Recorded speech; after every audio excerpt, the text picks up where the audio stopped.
Dorothy Mary Crowfoot Hodgkin was born on May 12, 1910 in Cairo, Egypt, which was a British colony at the time, and died on July 29, 1994 in Ilmington, United Kingdom, and was a British scientist who won a Nobel Prize in X-ray crystallography and has influenced modern chemistry in how we identify molecular structures. She was born the youngest of four and was sent to Sir John Lehman School in England, while her parents worked in North Africa, who got their family members and friends to take care of her. But she was always close with her family, visiting them yearly there.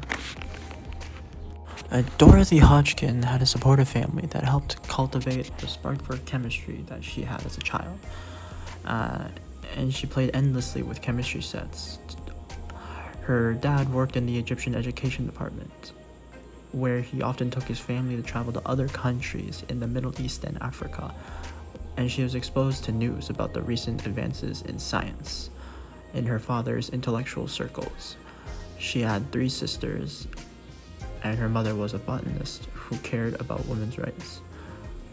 Her parents moved to Sudan after World War I, which helped expose Dorothy to the scientific community at an early age through other famous scientists that her father had known through his job. She also fought to be in the chemistry class in her school that was reserved only for the boys and was allowed in. In the picture, you can see that she is with her other classmate at the back of the class. Being in an upper-class British family in the colonial era, her family was wealthy enough for her mom to give her a book by a Nobel physicist, William Bragg, on crystals when she was a young girl. Her mother was one of the biggest supporters for her and for her love of chemistry and solving puzzles. The book had an enormous influence on her life, as she dedicated her entire career to X-ray crystallography to study complex and life-saving molecules. X-ray crystallography works by having X-ray radiation waves bounce off of a crystallized form of a molecule, where the pattern of the scattered wave rays needs to be calculated before being converted into a 3D model. So, after a combination of homeschooling and going to Sir John Lehman in England, she went to Somerville College, which is a part of Oxford University, only years after they allowed women. But before college, she helped her parents in archaeology in Jerusalem, drawing various design patterns for them, which helped prepare her for the arduous task of calculating by hand the structure of molecules based off of scattered rays, and prepared her for her career as a scientist in the future. Graduating at the top of her class, Dorothy then went to the University of Cambridge to work on her PhD. After graduating with her PhD, she gained a research fellowship at Cambridge and Oxford and set up an X-ray laboratory in 1934, first studying the chemical structure of insulin, a molecule so complex it would take her 30 years to finish her project, until advanced enough computers were able to do the calculations. But she stopped when, during World War II, she was asked by her colleague Howard Florey to find the chemical structure of penicillin, a drug that was said to be too unstable to isolate, but was isolated nonetheless by him. Dorothy Hodgkin is largely responsible for the mass creation of antibiotics. This was also considering the fact that most scientists thought that complex molecules were too complex to use X-ray crystallography on at the time. One of her greatest achievements is being considered as one of the main developers of X-ray crystallography, perfecting the technique in her lab, which is today the main way of identifying the structure of chemicals. and was used to discover the structure of DNA in 1952. She came up with the framework for X-ray crystallography for complex biomolecules, which without her work, the structure of DNA would have never been discovered.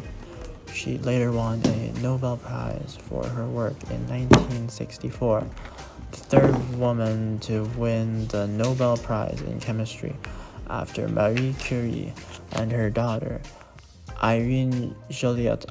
I'm so sorry for butchering that, Curie. Finding the structure of insulin also helped people mass manufacture it.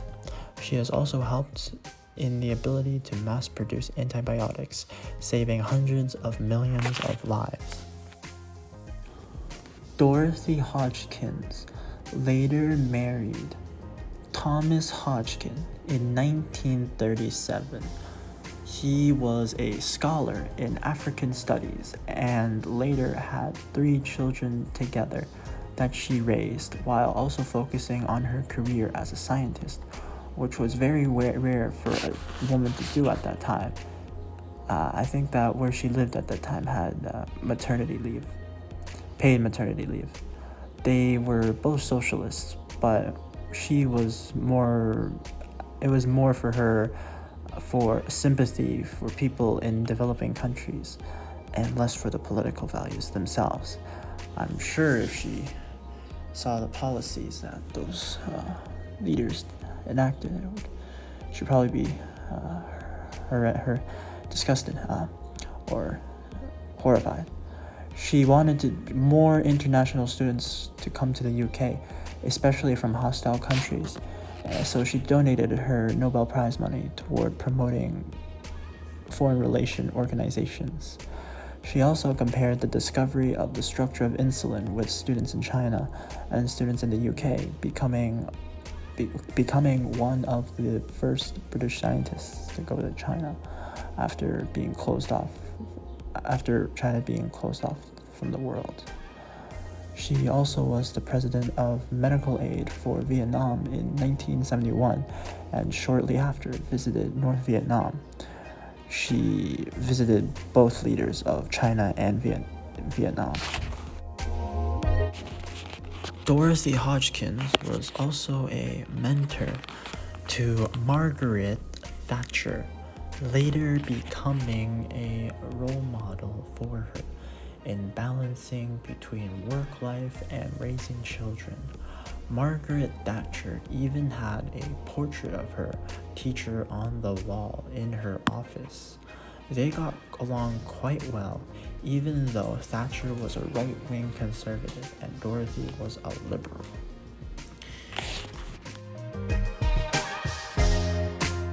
During her time, and also that exists today, include the expectation at the time of women to be restricted to the private sphere of the household, doing housework and raising children, while men were focused on their professional careers and achievements.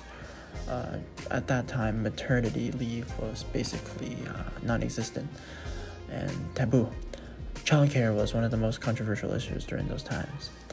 Most girls at her elementary school were taught cooking and sewing, which were called the domestic sciences. She was named for her domestic status more than being a scientist. She was called a housewife, or for her motherly qualities, more than she was as a scientist and her academic qualities, or related to her as a scientist in any way. For example, many newspapers wrote her off as the Oxford housewife who won the Nobel Prize. Her domestic status was at the center of her reputation. She also had a disability, which was a type of arthritis that made it harder for her to work and operate the lab equipment. Finding a job was also harder due to less funding for research for women scientists and less job opportunities overall. In contrast to Linus Pauling, whose achievements were similar to Hodgkins, and whom she was a friend with, and they were colleagues, and who both won Nobel Prizes in chemistry. Hodgkins was remembered more for her feminine traits, such as a loving grandmother and loving mother, whereas Paulus's legacy was remembered for his academic contributions and achievements, This is one of the reasons most of us have never heard of Dorothy Hodgkins before, but have most likely heard of Linus Pauling. And just let's not let her be forgotten because of that. Thank you for listening to my presentation.